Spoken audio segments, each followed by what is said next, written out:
오늘은 우리가 잘 아는 동화의 한 장면으로요, 설교를 한번 시작해 보려고 합니다. 한번 잠깐 보여주시겠어요? 저게 뭘 것 같으세요? 개구리. 그렇죠. 네. 개구리가 무덤가에서 울고 있는 것만 봐도 청개구리 이야기구나 아시겠죠?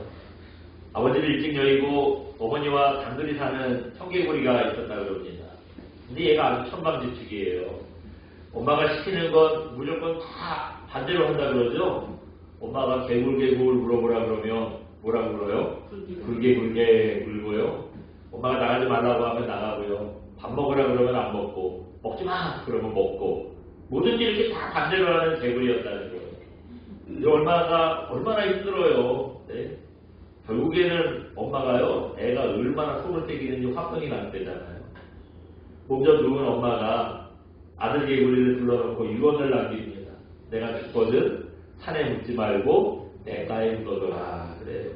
이놈이 냇가에 묻어달라고 하면 산에 묻어둘 줄 알고 그렇게 한 건데, 근데 아들이 이거 엄마의 마지막 유언까지 차마 이거를 반대로 할 수 없잖아요. 그래서 엄마의 유언대로 엄마를 냇가에 묻어뒀대요. 근데 그리고 나서 비가 오니 이제 엄마의 무덤이 떠내려갈까봐 걱정이 되는 거예요. 그래서 비만 오면 저렇게 엄마의 무덤 옆에서 걔가 개골개골 울었다 하는 그런 얘기죠. 그래서 지금도 비만 오면은 개구리가 개골개골 우는 거다. 이렇게 얘기가 있습니다. 뭐든지 반대로 하는 청개구리가 냇가에 엄마를 묻어달라는 이 유언을 지킨 이유가 뭐죠? 네? 유언이니까. 조금 더 다른 말로 하면은 마지막이니까. 엄마의 마지막 당부니까. 엄마의 마지막 유언마저 이것마저 거꾸로 할 수 없었던 거죠.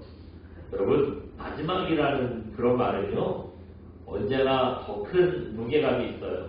그래서 뭐든지 마지막으로 끝으로 하면은 말의 무게가 훨씬 중해지는 거예요. 왜 이런 말씀 드렸냐면 오늘 본문이 딱 그런 얘기이기 때문입니다. 오늘 본문은요, 데살로니가 교회의 형제들에게 바울이 편지를 쓰면서 마지막으로 마무리를 당부하는 그런 말씀이기 때문입니다. 그래서 여러분 우리가 함께 읽어봤는데요, 3장 1절이 어떤 말로 시작하고 있죠? 끝으로. 맞아요. 끝으로. 이렇게 끝으로 당부하는 것이라면 아까 말씀드린 대로 그 어떤 다른 말보다 훨씬 중요한 얘기다 하는 걸 우리도 알고요, 편지를 받는 사람들도 알겠지요. 그래서 바울이 끝으로 당부하는 얘기 뭘까요? 바울이 끝으로 뭘 당부하냐면요, 바로 기도입니다. 먼저는 나를 위해서 기도해달라 하는 기도의 요청을 하고 있고요. 또 두 번째로는 나도 당신들을 위해서 기도하겠습니다 하는 그런 얘기를 하고 있어요. 여러분, 우리는요, 서로 기도로 연결되어 있는 게 중요합니다. 기도로 연결되어 있다는 건 무슨 말이냐 하면 서로를 위해서 기도해주고 있는 관계가 된다는 거예요. 이게 정말 중요해요. 우리가 성도라고 하면서 서로 기도해주지 못하고 그저 뭘 같이 밥이나 같이 먹고 어디 놀러나 같이 다니고, 이게 세상 친구일까요? 교회 친구일까요? 그렇죠. 네. 우리가 요즘 여러분 다 전집사님 위해서 기도해주고 계시죠? 저도 당연히 기도하고 있어요. 어렵고 힘들 때 이렇게 우리가 마음을 모아서 함께 교우를 위해서 기도해주는 거, 이거 얼마나 중요한 일입니까? 우리가 서로 기도해주지 못하고 그냥 걱정이나 전하고 아무거나 전하고 같이 밥이나 먹고 어디 재밌는 거 있대 같이 놀러가 이런 거나 다니면은요, 세상 친구랑 교회 관계랑 다를 게 없는 거예요. 그래서 우리는 다른 건 몰라도요, 같이 어디 놀러 안 가도 돼요. 어쩔 때 밥 먹을 때 좀 빠져도 돼요. 근데 꼭 우리가 절대 빠져서는 안 되는 건 기도로 연결되어 있다는 겁니다. 서로를 위해서 기도해줘야 한다는 겁니다. 그래서 우리가 오늘 첫 번째로 생각해보고 싶은 건 이겁니다. 한번 보여주시겠어요? 같이 한번 읽어봅니다. 우리는 기도의 동역자가 되어야 합니다. 네. 바울이요, 마지막으로 데살로니가 교회 성도들에게 부탁하고 있는 게 있어요. 뭐래요? 우리 서로 어떻게 어떤 관계가 돼야 된대요? 기도의 동역자가 돼야 된다. 기도의 동역자, 서로 기도해주는 관계가 돼야 한다는 거예요. 여러분, 동역이라는 말이 무슨 말이죠? 함께 일하는 거. 함께 일하는 게 동역이에요. 교회에서 뭐 할 때 우리가 뭐 같이 하면 동역한다 그래요. 근데 동역하는 것 중에 제일 중요한 동역이 뭐냐? 기도의 동역이에요. 서로 기도해주는 게 제일 중요해요. 근데 지금 이런 기도의 부탁을 하고 있는 게 여러분 누구죠? 네? 바울 사도가 데살로니가 교회 성도들에게 기도를 부탁하고 있어요. 여러분, 바울이 어떤 사람입니까? 네? 사도들 중에서도 뭐 대사도라고 일컫고 신약 성경에 반을 기록했고 또 기도로 병도 고치고요. 기도해줘서 귀신도 쫓고요. 심지어 죽은 사람도 살려요. 그 문턱에 앉아가지고 설교 듣다가 졸다가 3층 밑에서 떨어진 유두고라는 청년도 데려가가지고 얘가 떨어지니까 깜짝 놀래가지고 쫓아가가지고 살려줬잖아요. 죽은 사람도 살려줘요. 또 하나님께 직통 계시를 받아요. 이 신약 성경의 반을 바울이 기록했다고 하는데 그냥 자기 마음대로 기록한 게 아니에요. 하나님께 계시를 받고 하나님께서 이런 말을 사람들에게 전해라 하는 그런 명령을 받고 그대로 전하는 게 바로 이 바울의 편지죠. 이럴 정도로 이렇게 하나님께 직통 계시를 받을 정도로 신령한 사람입니다. 반면에 바울이 지금 기도 부탁하고 있는 데살로니가 교회의 교인들은 어떤 사람들이죠? 이 사람들은요, 이제 신앙생활한 지 뭐 잘해야 1, 2년, 뭐 사람에 따라 다르니까요. 왜냐하면 데살로니가 교회가 세워진 지가 얼마 안 됐어요. 심지어 전에도 말씀드렸습니다만 데살로니가 교회 어떤 교회냐면 바울이 데살로니가라는 동네에 가서 전도를 했어요. 그리고 사람들이 좀 모이니까 교회를 열었어요. 근데 한 3주쯤 됐을 때 사람들이요 막 몰려와가지고 바울을 때려 죽인다고 막 이렇게 막 난장을 피우는 거예요. 그래서 빨리 여기 계시면 큰일 난다고 얼른 막 피신하라 그래서 도망을 보내서 이제 교회를 어쩔 수 없이 떠나게 됐어요. 그렇게 교회를 있던 기간이 3주밖에 안 됐어요. 물론 그 데살로니가 교회의 교인들이 3주만 그렇게 신앙을 배웠냐? 그렇진 않아요. 나중에 이제 바울의 제자들이 다시 남아서 교회를 다시 뭐 추스리고 교인들에게 말씀을 가르치고 그런 과정들이 있기는 했어요. 그런데 기왕이면 하나님께 직통 계시를 받고 신령하고 능력 있는 바울에게 직접 배우면 훨씬 더 좋잖아요. 근데 그 기간은 3주밖에 안 돼요. 사실 그런 사람들입니다. 그러니까 뭐 믿는 게 시원찮은 거예요. 네. 그렇다 보니 주님의 재림이 곧 일어난다고요. 일도 안 하고 무의도식하던 사람들이에요. 이방에 아니고 이게 거짓 선지자들이 교회에 들어와서 이상한 설교를 해도요. 거기에 그냥 홀랑 넘어가는 사람들이 분별력이 없는 거죠. 한마디로 얘기해서 아직은 믿음이 한참 부족한 사람들입니다. 근데 바울이 여러분 기도 부탁을 하면 누구에게 부탁하겠어요? 그래도 좀 믿음도 좋고 진짜 내가 좀 의지할 만하고 이런 사람한테 기도 부탁을 하지 초짜한테 기도 부탁하지는 않을 거 아니에요. 근데 바울이 기도 부탁하는 사람들이 그런 사람들이에요. 아직 믿음이 연약하고 한참 초짜인 그런 사람들에게 기도 부탁을 하고 있는 겁니다. 바울이 착각하는 걸까요? 근데 여러분 그게 아니에요. 이게 성경적이에요. 왜냐? 예수님도 그러셨거든요. 마태복음 21장에 보시면 예수님께서 겟세마네 동산에서 십자가를 지시기 전날 밤에 제자들 3명 데려가서 기도를 하러 가셨어요. 근데 그때 뭐라 그래요? 제자들에게 나를 위해서 기도해줘라. 그 기도 부탁을 해요.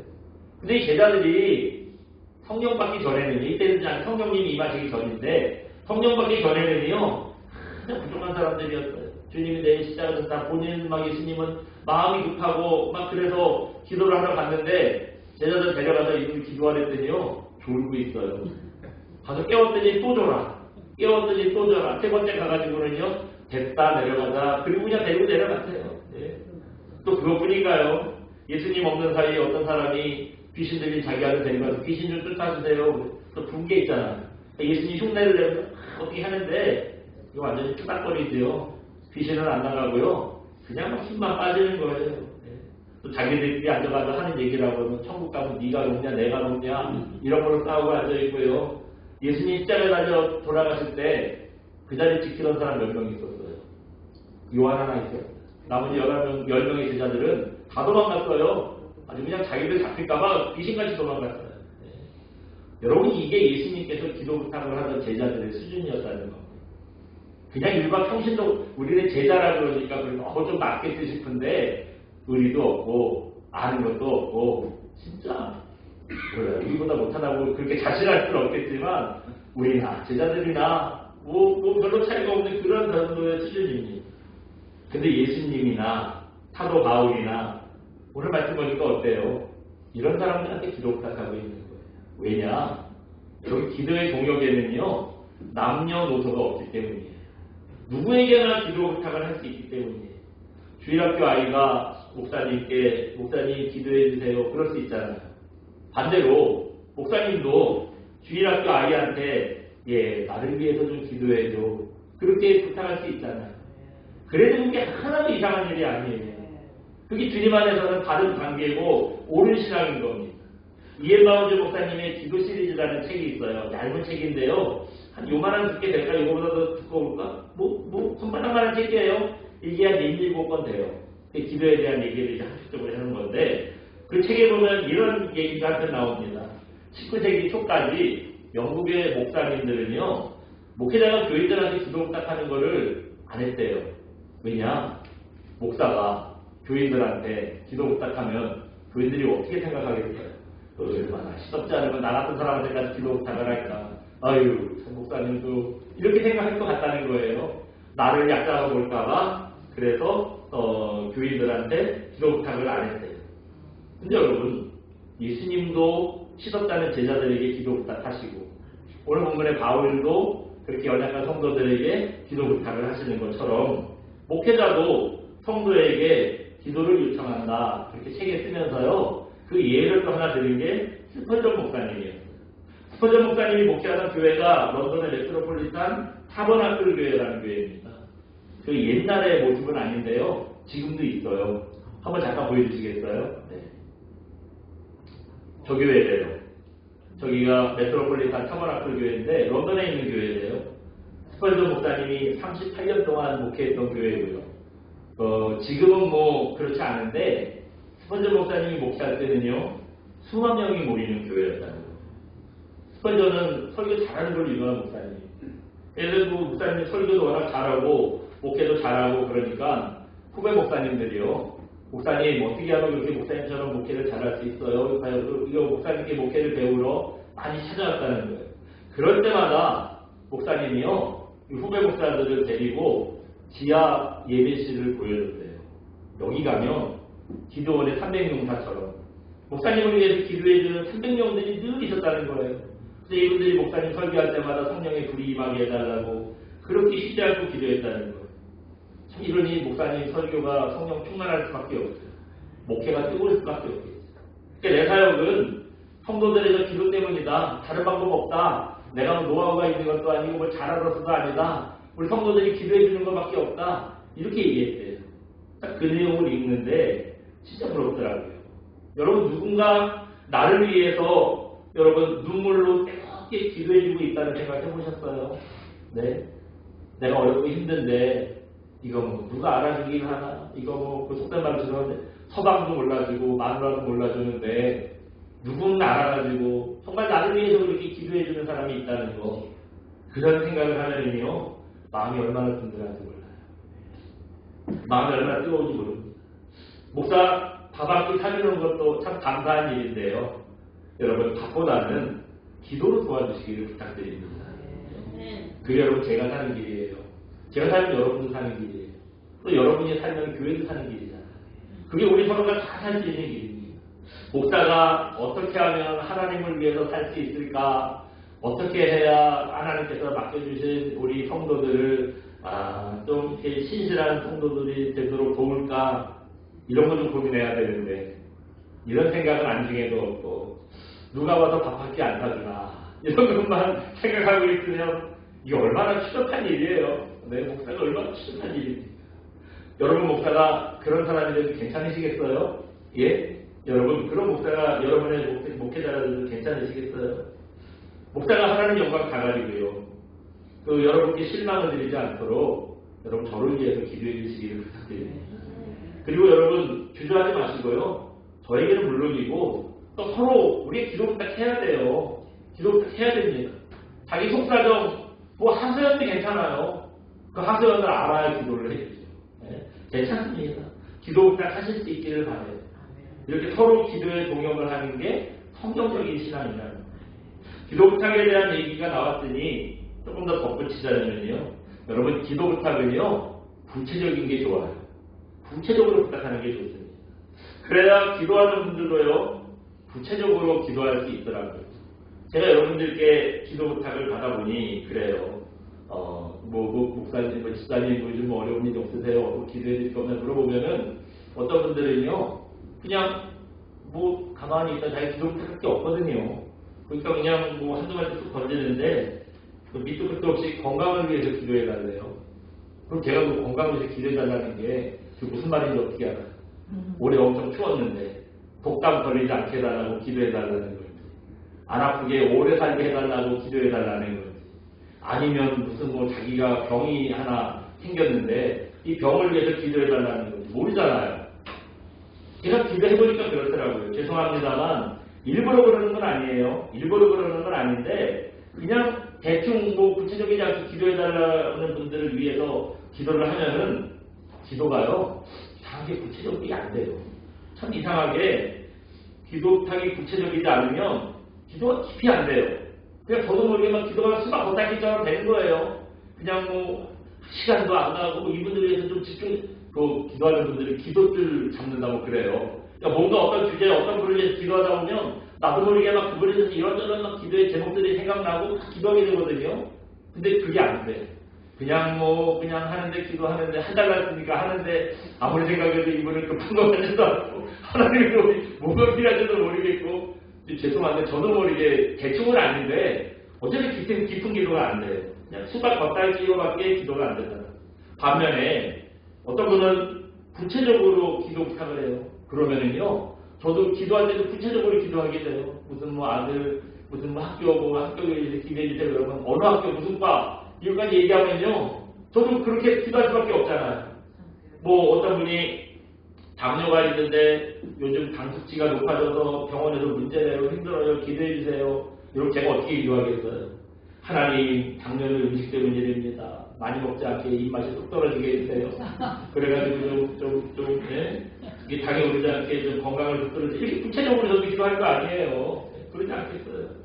그래서 기왕 여러분 저를 위해서 기도 부탁드리는 거 저도 이 바울의 기도를 따라서 좀 저도 구체적으로 여러분께 기도 부탁을 드려요.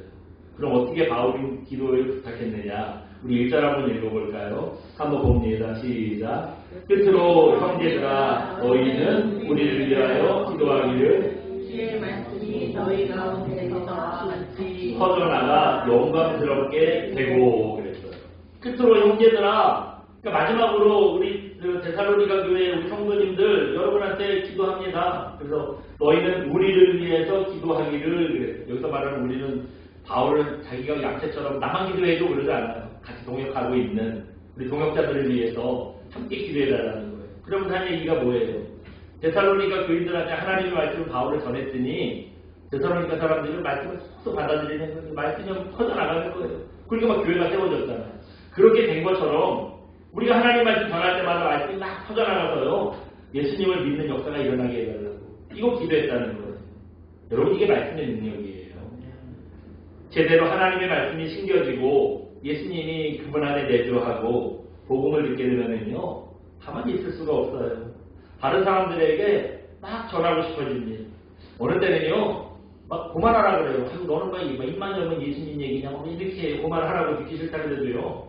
막 미친놈처럼 막 전하고 한마디만 들어봐 전하게 되는 거예요.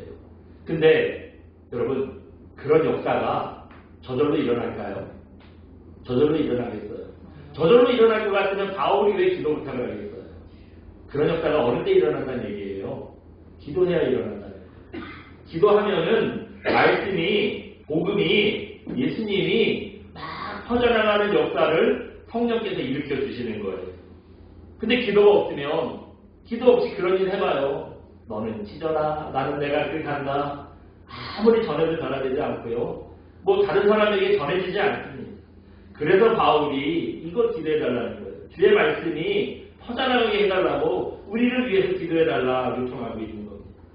2절에서는 또 어떤 기도를 부탁하고 있을까요? 우리 2절도 한번 읽어봅니다. 시작. 또한 우리를 강구하고 악한 강구상 정지없어서 하라. 믿음은 모든 사람의 것이 아니니라. 아멘.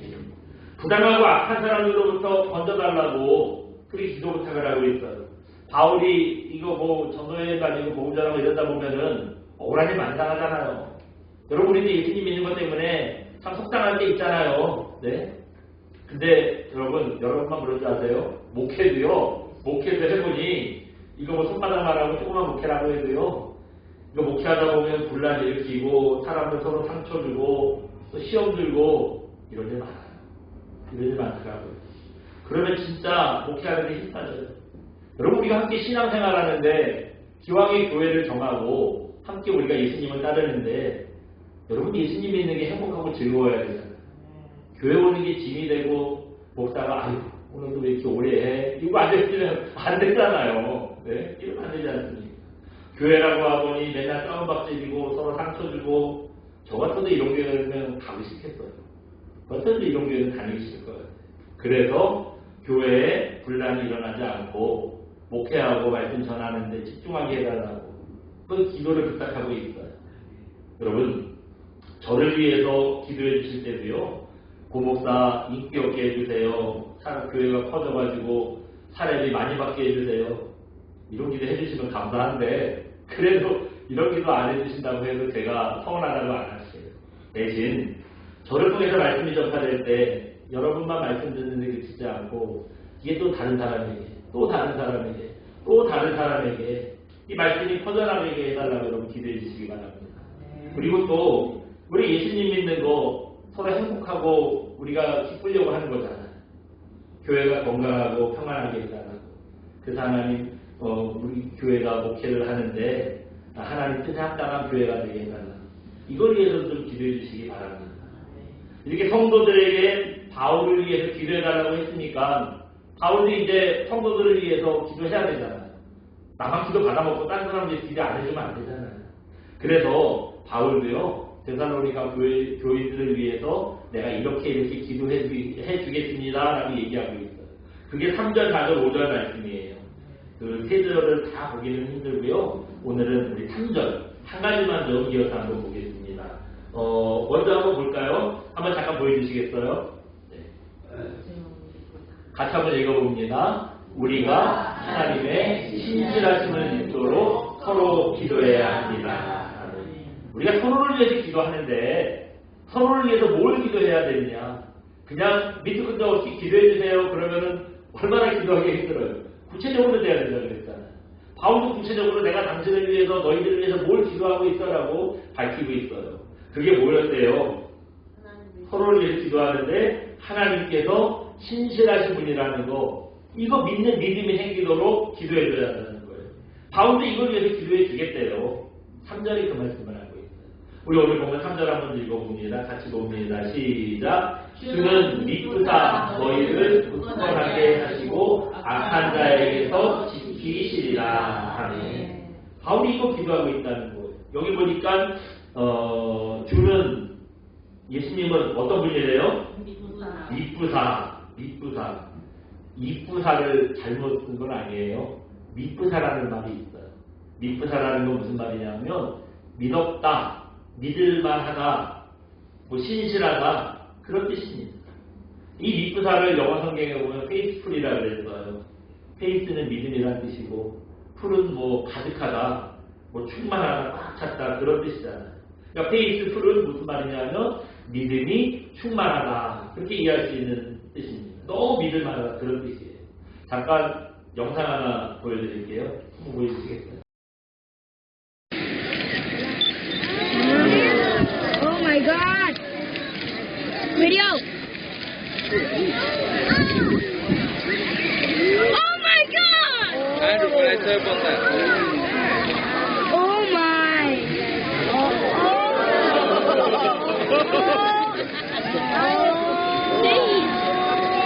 Yeah, Mama? Wow!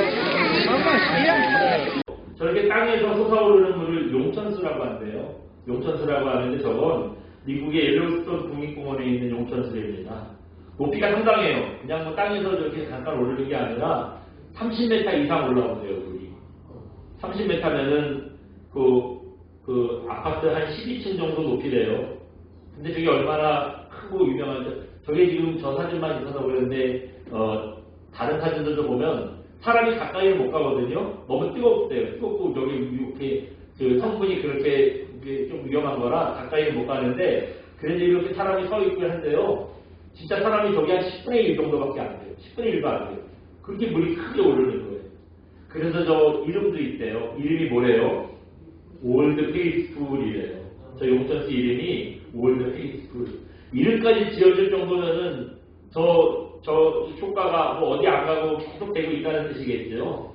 올드는 뭐 여러분 아시는 대로 오래된 이고, 페이스풀은 아까 믿음, 믿분, 뭐 믿을 만한, 신뢰할 만한 그런 뜻이라고 했다. 붙여서 읽으면 오래된 믿음, 그런 뜻이라는 거예요. 저 용천수는요, 저게 어쩌다 한 번씩 튀어오르는 게 아니라 정확한 시간은 아니지만 대략 50분에 한 번씩 저렇게 솟아오른대요. 50분에 한 번씩 솟아오르는 걸 여태까지요, 한 번도 틀린 적이 없다는 거예요. 그래서 쟤는 50분이 지나면 또 솟아오를 거야. 그 사실을 믿을 만해. 여태까지 그래왔어 하는 뜻으로 저 용천수 이름이 올드 페이스풀이라는 거예요. 오래된 믿음이라는 거예요. 제 영상을 보면서 하나님께서 믿으신 분이라는 게 바로 저런 거구나 싶더라고요. 여러분, 하나님께서 우리를 인도하실 때 기분에 따라서 뭐 그냥 뭐 이랬다 저랬다 하는 분이면 여러분, 그런 하나님 믿고 따를 수 있겠어요? 불안하죠. 오늘은 내 기도 안 들어주시면 어떡하나. 오늘은 날 모른 척 하시면 어떡하나. 오늘은 나하고 다르게, 어제랑 다르게 대하시면 어떡하나. 이거 불안해서 하나님을 믿겠습니까? 여러분, 감사하게도 우리 하나님 그런 분이 아니시잖아요. 우리를 인도하시고 보호하시고 구원하시는 것에 대해서는 절대 변함이 없는 분입니다. 하나 틀림이 없는 분이에요. 당시 데살로니가 교회의 교인들이 예수님 믿는 것 때문에요, 핍박이 심했어요. 저 바울에게 온 핍박은 그 유대인들 중에 바울을 잡으러 온 사람들이 있었고요. 또 예수 믿는 사람들이 유달나게 막 부니까 동네 사람들도 예수 믿는 사람들을 싫어하는 거예요. 그 데살로니가 교인들이 핍박받고 있었어요. 핍박을 받으면 아무래도 믿음이 흔들릴 수밖에 없죠. 믿음이 흔들릴 수밖에 없어요. 그래서 바울이 성도들의 믿음이 흔들리지 않도록 하나님의 믿으심, 하나님의 신실하심, 하나님께서 정말 믿을 만한 분이라는 거, 이 확신을 갖도록 기도하겠다고 지금 3절에 얘기하고 있는 거예요. 지금 그 얘기를 하고 있는 거예요. 우리에게도 여러분 이런 기도의 동력이 꼭 필요합니다. 하다 보면 고난을 당하고, 고난을 당하면 하나님을 향한 믿음이 의심될 때가 있어요. 하나님을 향한 믿음이 흔들릴 때가 있습니다. 그러나 하나님의 사랑과 인도하심은요, 여러분 절대 변함이 없습니다. 이 사실을 확신하시고 어떤 상황에서도 우리의 믿음이 흔들리지 않는 그런 저와 여러분 되시기 바랍니다. 무엇보다도요, 믿음이 흔들리지 않도록 서로를 위해서 기도하는 이런 기도의 동역자가 되시기를 주님의 이름으로 축원드립니다. 우리가 함께 찬양하고 기도합니다. 당신이 지쳐서 함께 찬양하고 기도하겠습니다.